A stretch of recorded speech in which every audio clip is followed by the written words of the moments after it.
Спортивная программа для борцов из Токмакского района начинается с самого утра. Сначала зарядка, теперь тренировка. Это их первый выезд за долгое время. Ребята стараются по максимуму. Юные борцы приехали в рамках соглашения о сотрудничестве Ингушетии с подшефным районом. Команда из 33 человек готовится к следующему сезону соревнований на спортивной базе Мужичи. Каждый из них занимается этим видом спорта от 5 до 10 лет. Тренировочные сборы необходимы прежде всего для их профессионального развития, делится Давид Паракопенко. Проходы многие чаще всего сейчас были. Борьба, броски. Тяжеловато, потому что 2 года не было сборов. Конечно, трудно чуть-чуть, но ничего, нормально. По словам главного тренера Геннадия Кирпенева, это идеальная территория для общефизических тренировок. Выносливость здесь повышается вдвойне. Он понимает, встречи на борцовском ковре с соперниками из разных спортивных школ дает бесценный опыт. В Ингушетии сам впервые. Приемом доволен. Очень было приятно, что нас встречали представители республики на границе. Это как же нас прямо сюда провели. Накормили детей в 2 часа ночи, быстро все разместили, очень хорошо встретили, доброжелательная обстановка. Нам здесь очень хорошо и легко тренироваться.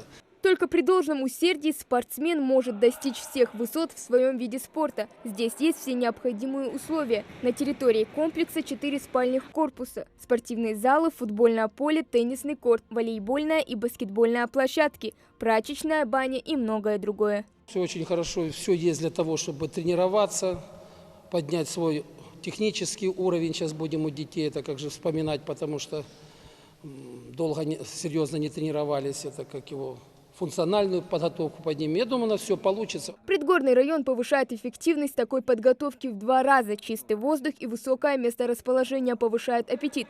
К слову, питание у спортсменов 4-разовое, с учетом физических потребностей к белкам и углеводам. Арсений Ермошкин меню доволен. Место хорошее, речка, горы, воздух еще хороший. У нас хорошая столовая, там сыр вкусный. Мы иногда играем в футбол. Мы вчера играли в игры, нам очень все понравилось, что, думаю, некоторые очень хотят сюда тоже попасть. Спортивный центр стал излюбленным местом для многих региональных сборных команд. Так, сегодня ребятам продемонстрировали показательные выступления сотрудники МЧС.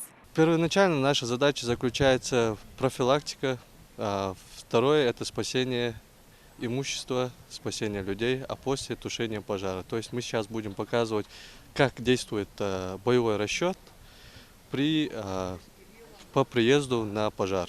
В общем, ребята остались довольны. Эмоции через край. Вот такая струя называется зонд. Я просто поливала деревья. Понравилось тебе? Да, очень понравилось. Это только начало спортивного пути, который предстоит пройти этим борцам. Главное – мотивация. Хавагагиева, Джамалей Султыгов, Новости 24.